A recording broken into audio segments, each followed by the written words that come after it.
Čau Pali, ako sa máš? Ahoj, mám sa dobre, predprehliadkovo. Aké máš pocity a myšlienky?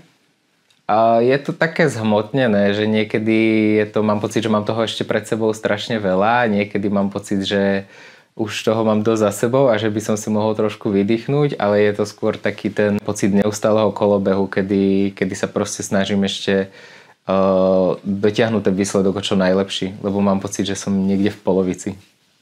V jednom rozhovore si povedal k novej kolekcii, citujem, vraciam sa ku koreňom, čo znie veľmi nostalgicky. Prečo to tak je? Prečo sa k ním vraciaš? Asi je to tak pretože mám pocit, že som mal také turbulentné obdobie aj s kolekciami, aj so všetkými projektami, ktoré som vlastne robil a že som sa snažil aj vykročiť z tej svojej komfortnej zóny, proste opustiť ten svoj kruh. A tento rok mám trošku pocit, že sa chcem ako keby asi vrátiť naspäť do toho celého, že trošku tak znovu podporiť tú svoju estetiku, používať tie vlastne vzory a to, čo ja mám skutočne rád a že možno ísť menej komerčne, ale viac osobne a tak mám pocit, že ma to tam nejako ťahá. K ženskosti je to vlastne primárnou témou tejto kolekcie. A môžeš mi k tomu povedať viac? Ja som tento rok začal tak zvláštne a vrátil som sa ku knihám a chcel som začať niečo čítať a úplnou náhodou som začal čítať Sklenený zvon od Silvie Platovej, čo vlastne keď som to začal čítať, tak ja som zistil, že veľa ľudí okolo mňa to má prečítané a že ja to nemám a ja som začal čítať pár strán a mňa tá kniha zhltla. Čítal som ju sice dlho, ale zhltla ma v prvých stranách a vlastne tá nálada, ktorú ona opísala, Silvia, tým vlastne celou svojou autobiografiou a tým romantickým prežívaním a zároveň tým, že nevedela, či zostať žiť, nezostať žiť, či sa chce vydať, či sa nechce vydať, či ako fungovať, tak to ma úplne že pohltilo a potom vlastne som sa začal automaticky obklopovať nejakými v hudbe ženskými vokálmi, hľadal som ženské autorky, pozeral som filmy, ktoré režirovali ženy, alebo som vyslovene si pozeral filmy, kde tie ženy ako keby mali tú primárnu rolu, že oni boli tvorcovia toho príbehu. A nejako ma to tak veľmi inšpirovalo, pretože nerozhodnem sa iba, že či čierna alebo biela, ale rozhodnem sa, že prečo čierna a prečo biela. Chcela som sa ťa spýtať, že čo pre teba znamená ženskosť. Ak by si k tomu ešte chcel niečo povedať, tak máš priestor teraz. Tento rok ženskosť určite hnev.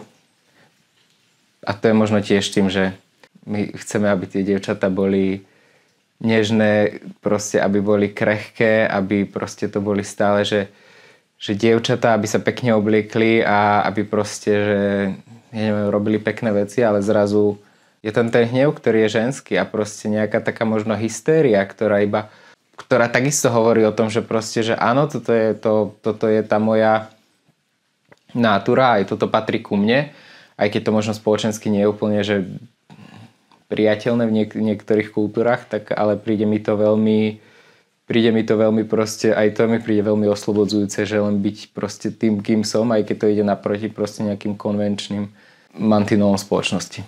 Aj si sa zamýšľal nad tým, že či by si chcel byť ženou?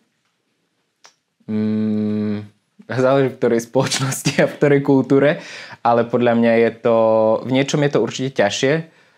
Často si hovorím akože aj na tom dizajnerskom poli, že som rád, že som muž, lebo niektoré veci mám oveľa jednoduchšie a presne toto je to, že sa odo mňa niektoré veci neočakávajú. Že veľakrát akože obdivujem svoje kolegyne alebo proste, že ženy, že dokážu ako keby upustiť to svoje, na chvíľu to svoje remeslo alebo na chvíľu tú svoju takú túžbu niečo vytvoriť na základe toho, že buď sa starajú o rodinu, alebo že proste je tam nejaká iná situácia. Čiže to je pre mňa určite obdivuhodné a ja neviem, že či by som so svojou sebeckosťou dokázal niečo takéto urobiť. Tak keď už by si bol v tom stave, tak by si to zvládol. Asi hej, ale neviem, tým, že možno, že som tak asi je to sebeckosť, no, že proste, že som rád, že nemusím tie veci riešiť. Tak každý má v sebe určitý druh sebeckosti, niekto viacej, niekto menej. Je to úplne v poriadku, podľa mňa, akože keď to je do určitej hranice, keď to neobmedzuje niekoho. Hej. A hej, tá obetavosť, neviem, ja si stále myslím, že každá žena to má aj ináč nastavené. Presne, vieš, aj tú obetu pre tú rodinu, aj toto všetko, že je len na tebe, že akým dielom sa obetuješ pre tú rodinu a... Hej, ale niekedy ti proste ubehnú, akože nie, že ubehnú, ale niekedy sa už ťažšie vracia, alebo proste, že... Áno, to môžem potvrdiť.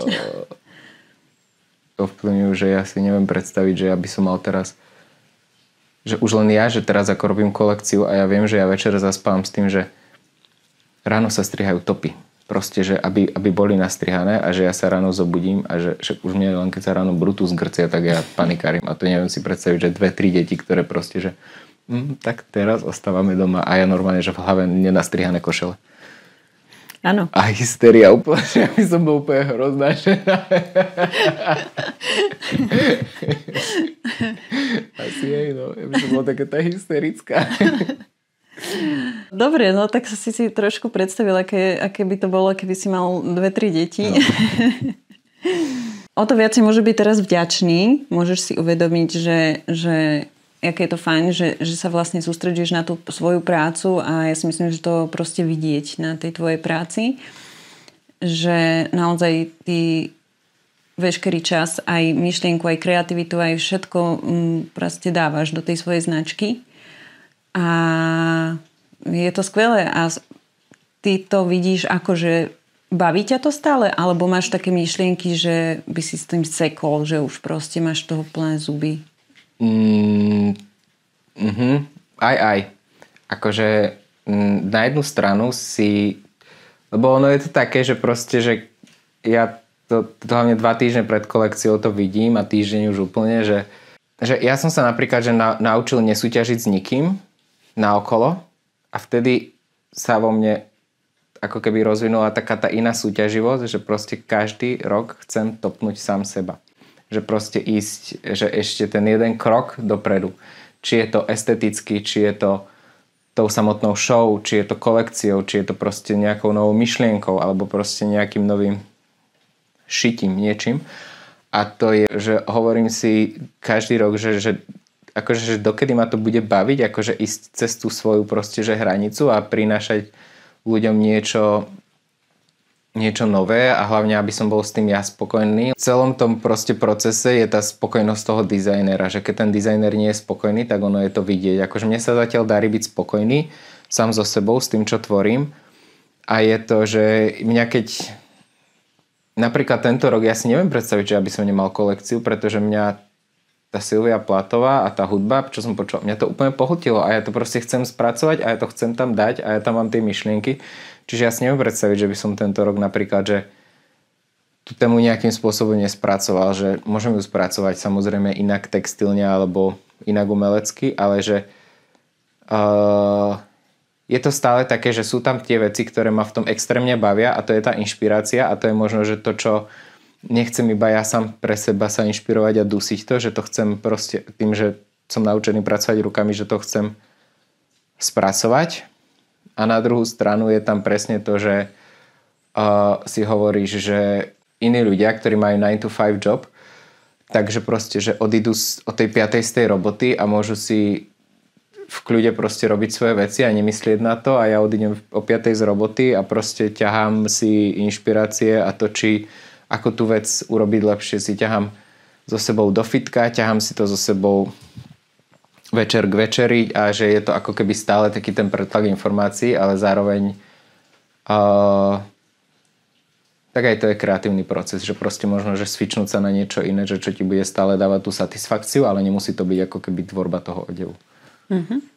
Máš aj také, že nemôžeš zaspať, lebo proste máš milión myšlienok v hlave a toto spravím takto a to tak a ďalších milión nápadov máš a máš chuť bežať po notes, zapísať si, zakresliť si.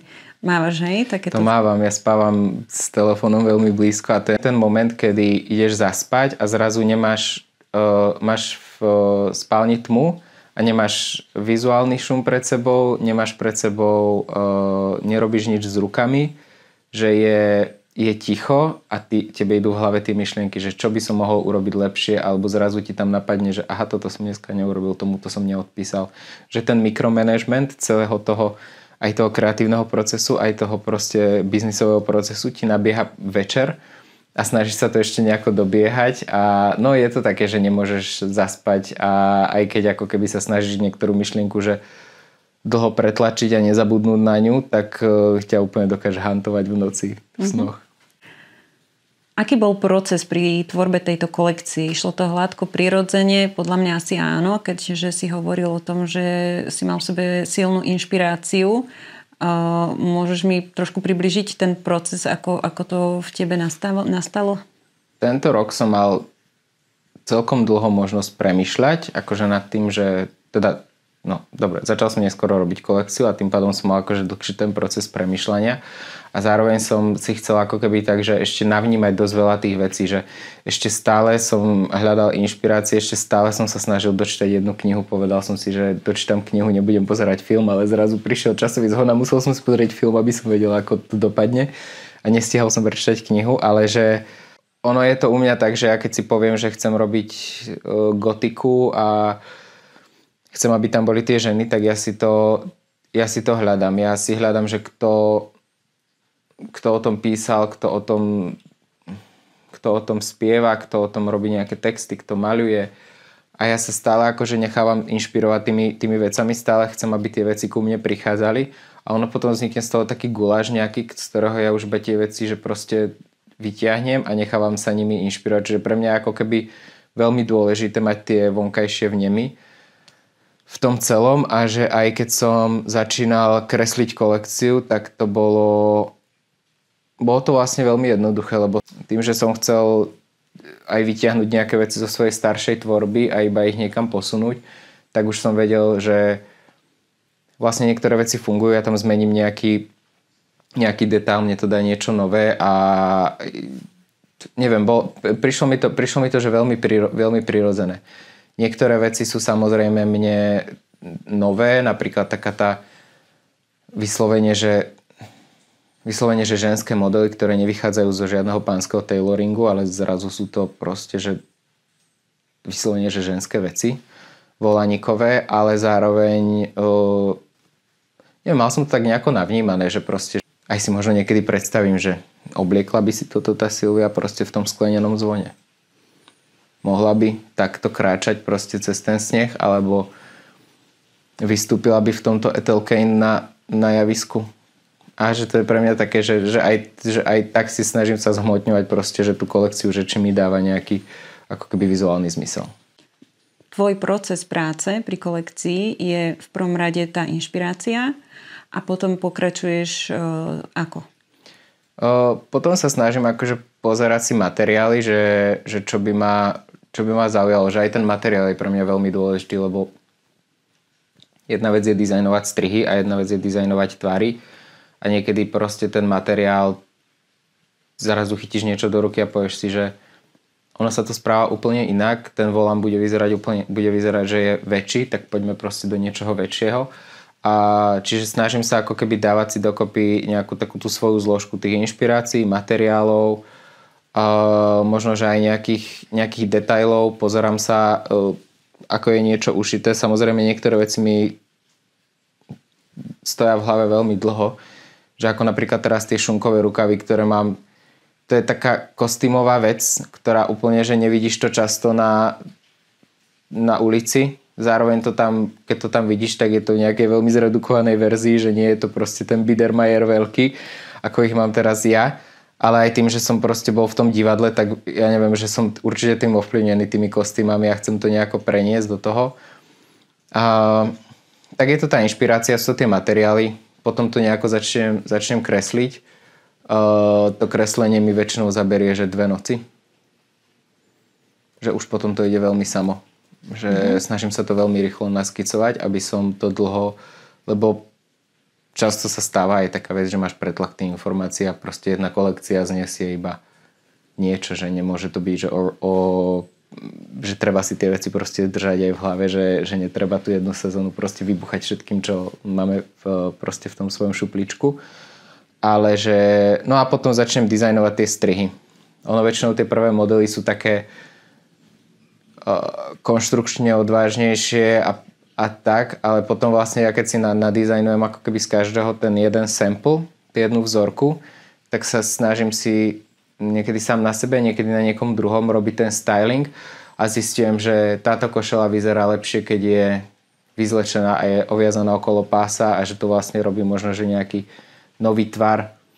Takže tieto košele sa nebudú obliekať, budú v tej kolekcii, že a staviam si tie looky a snažím sa vlastne zistiť, že koľko čoho ešte potrebujem, aby som dokázal vlastne tú kolekciu, že nejakým spôsobom naplniť, aby to bolo aj zaujímavé, že veľakrát tým, že sa tie veci dizajnujú, tak mi príde zbytočne akože dizajnovať niečo pre jeden kus, pre jeden sample piece na prehliadku. Samozrejme sú aj také veci, ale už keď vlastne niečo vytvorím, tak sa to snažím preniesť do celej tej kolekcie, že aby sa to tam nejako zopakovalo. To potom aj tým klientom vlastne ukáže, že áno, že toto je nejaký ten nový smer na najbližšiu sezónu a iba to tak podporí ten jazyk tej kolekcie. No a potom sa to už strihá, šije a vlastne tvorí sa to do úplne posledného momentu.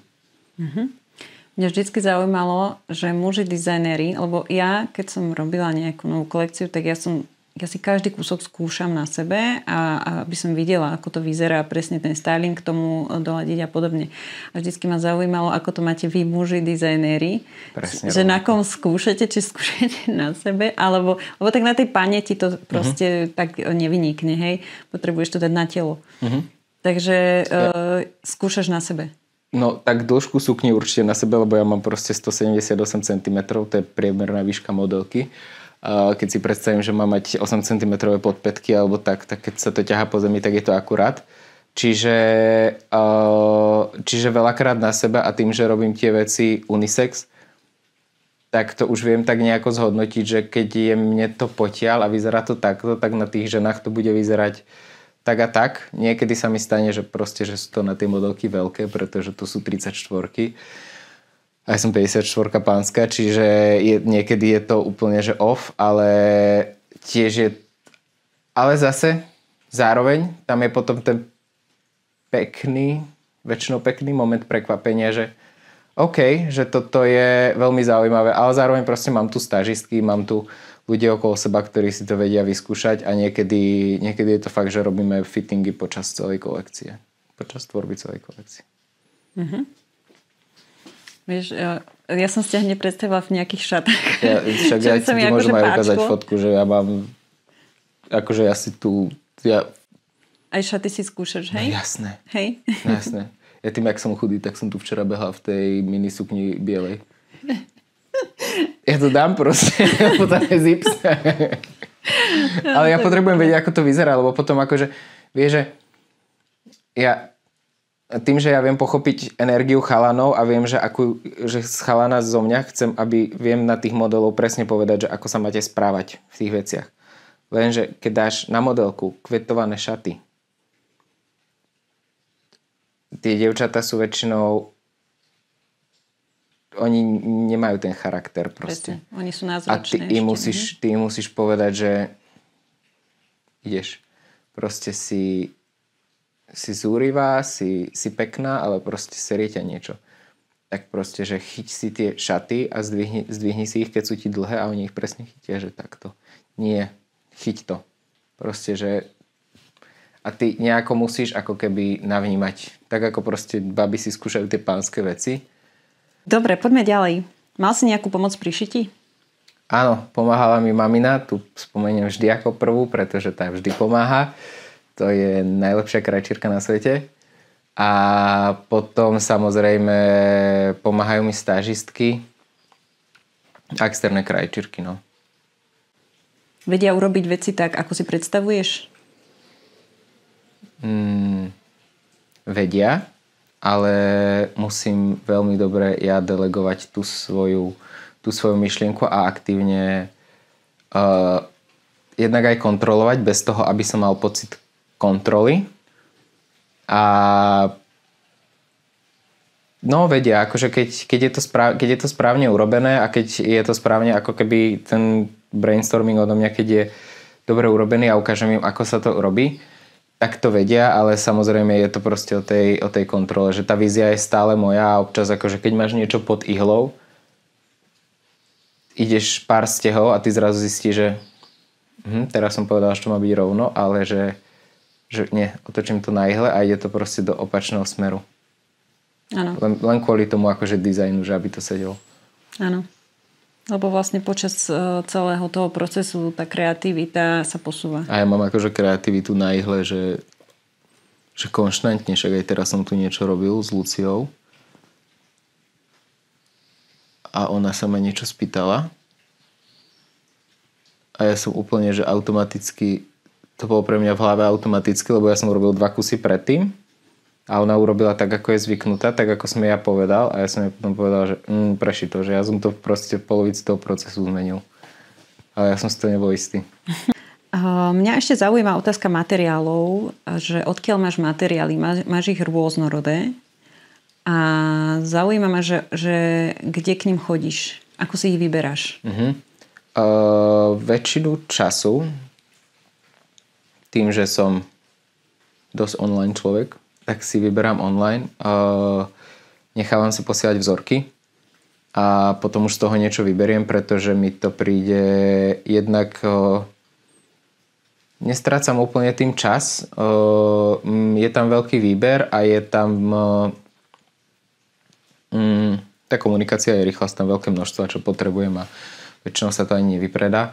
Sú to väčšinou deadstock materiály, ktoré beriem od európskych dodávateľov, lebo mi to na tú malú dizajnerskú činnosť to ako keby stačí. Niektoré materiály samozrejme zo sezóny na sezónu sú aj vlastné, ako keď sme robili potlače, ale takisto to bolo všetko európsky vyrábané a potom niektoré materiály sú priamo zo Slovenska z výrob, ktoré dajme tomu už nefungujú alebo im niečo zostalo.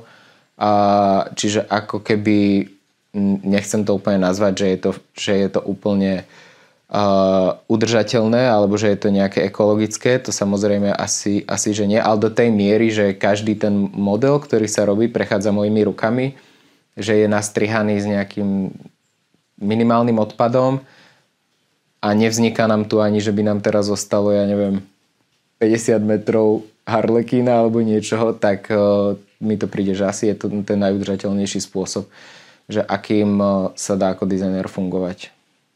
Čo ťa na procese kolekcie baví najviac a čo najmenej? Najmenej ma baví môj spánkový režim. Ak môžem povedať úplne mimo vec. Mimo textil. Najmenej ma baví môj spánkový režim a niekedy prehrotenosť, že ešte toto a povedať si, že nie, toto, že this is it. A toto si nechaj presne do tej ďalšej kolekcie alebo do toho ďalšieho tohto a najviac ma baví zmotnenie tej vízie vlastne, kedy niektorým ľuďom poviem, že čím sa inšpirujem, vidia, že čo počúvam a potom vlastne vidia ten celok a samozrejme ma baví aj taký ten môj, že ja si poviem, že chcem nejaký detail, nejaký rukáv, niečo nové sa naučiť a potom dajme tomu je to také, že poviem, volám mamine, že ako toto urobiť a proste, že ona mi to iba povie a ja to zrazu urobím a zistím, že to nie je také náročné a že je to pekné a že som sa naučil niečo nové. Alebo asi to skúšanie tých nových vecí ma baví najviac, že tým, že tá farebnosť je taká minimálna, tak vlastne inovovať sám seba a používanie nových strihov, nových materiálov, to je pre mňa akože to úplne, že fakt, že keď niečo vymyslím, čo ma nadchne, ako teraz tie šunkové rukavy, tak ja by som ich dal všade. Samozrejme nemôžu byť všade, aby to nebolo celé také guľaté, tá kolekcia, ale že ja úplne dúfam, že sa to chytí a že tu proste budú všetci chodiť v tých kabátoch. Milujem, úplne to vidím. Plné ulice šunkových rukavov. Ako ty vnímaš túto kolekciu? Čo pre teba znamená? Je veľmi osobná. Aj som to už spomínal, že tým, že je to vlastne inšpirácia niečím, čo je mne veľmi blízke, že som sa dokázal akože zžiť s tými textami tých piesní, s tými knihami a s tými filmami, že vlastne, že ja som ich pocítil, že áno, takto sa cítim aj ja. Takže v tom niečom je veľmi osobná a zároveň, aby to nebolo proste iba o tom nežnom, tak je tam aj veľa surovosti a agresie, ktorú podľa mňa, že ľudia budú v tom vidieť. A to je taká tá možno moja druhá stránka, že keď ma niekto spozná a začne sa so mnou rozprávať, tak zistí, že väčšinou mi povedia, že som nice, alebo že som úplne že milý. Ale keď ma niekto stretne na ulici, proste čert prechádza dverami ulicou, že dokážem mať veľmi že ostrú chôdzu, ostrý pohľad, ostrý look, nezaujatý. A to je možno, že to sú také tie moje dve stránky, že možno, že taká tá surovosť, kedy nechcem pripustiť ľudí k sebe, lebo často akože to je iba taký ten môj taká tá schránka, ale že keď niekto sa dostane cez tú schránku, tak uvidí vlastne, že tam sú veľmi pekné akože farebné veci a to je možno, že to aj čo tým chcem povedať, že tie modely, aj tá hudba, aj tá celková prezentácia bude na jednu stranu veľmi, veľmi techno, veľmi, veľmi temná, ale zároveň tam bude všetko viať a bude to také jemné, že taký ten kontrast asi toho, čo ja mám od mala v sebe. Otec proste, ktorý pracuje so železom, mamina, ktorá pracuje s textilom. Si spokojný zatiaľ s tým, čo máš našité? Asi áno. Asi áno. Že ešte tam akože podľa mňa chýba, veľa tam urobí styling. Na tej prehliadke veľa urobí ten priestor, veľa urobí proste, lebo tá kolekcia pre mňa nie je ani tak samotne o tých veciach, ale ja sa snažím že celý ten zážitok dať tým ľuďom, že aj s tou hudbou, aj s tým priestorom, aj s tým, ako bude ten priestor upravený, aký budú mať styling, že čo poviem tým dievčatám, že teraz a tým chlapcom, že toto je teraz proste na chvíľu, na tých 20 minút vaša persona a že ale asi som spokojný. Mám pocit, že som urobil možno že ďalší krok vpred, ktorý som ani nečakal, že urobím. To je super. Lebo som nemal v hlave, že by som tento rok úplne išiel robiť kolekciu. Kolekcia bude na parkovisku. Bol to tvoj nápad? Hľadali sme priestory, ktoré... Ja som chcel open air, pretože to bolo pre mňa vždycky taký sen mať vonku prehliadku. Tým, že tam vlastne spolupracujem s Plumom a prišlo mi, že to by to malo byť niečo extra. A keď sme sa bavili akože s babami z Fashion Liveu, že kde oni plánujú robiť Fashion Live, tak ja som si povedal, že ja by som chcel proste niečo väčšie a ešte väčšie a ešte väčšie. A zrazu tie Nivy, keď mi povedali, že poďme skúsiť akože tie Nivy parkovisko, že to bude fajn, bude to open air. Keď som sa tam bol pozrieť a videl som tie navážacie rampy obidve, tak ja som si povedal, že tu chcem tú prehliadku, že proste, že je to dlhé, bude už možno chladno, nie je tam žiadny vizuálny smog, ani svetelný, že sa to pekne nasvieti a ja mám rád ten industriál a zároveň je to stále proste s tým, že je to rave a ja si viem predstaviť, že proste, že by tam bola nejaká party, ktorú by som proste organizoval pre veľa ľudí na tom parkovisku. A bude party? Bude party. Kde bude kolekcia po prehliadke prístupná? Bude prístupná u mňa v štúdiu a takisto v showroome Prive. A uvidíme, že ja by som chcel postupne tú kolekciu, myslím, že je tam viacero takých modelov, ktoré sú že dosť komerčne zaujímavé aj pre ako keby širšiu klientelu, čiže určite by som to chcel potom postupne že rozšiť a ponúknuť to napríklad aj vám. Áno, samozrejme, napríklad aj vám. Lebo mám pocit, že sú tam niektoré veci, ktoré by si vedeli ľudia ako keby že zamilovať. Sice je to také, že show, že bude tam veľa prehliadkových modelov, ale zároveň prečo nie proste dostať to medzi tých ľudí. To určite treba. Je to u nás prvá takáto prehliadka, ktorá bude mimo vlastne priestorov v rámci Fashion Live a bude to veľkolepé. A ja sa teším, ale aj sa bojím. Čoho sa bojíš? Irelevantné strachy. Také, že modelkám bude zima. Nie, ja som sa ráno zobudil s tým, že prší.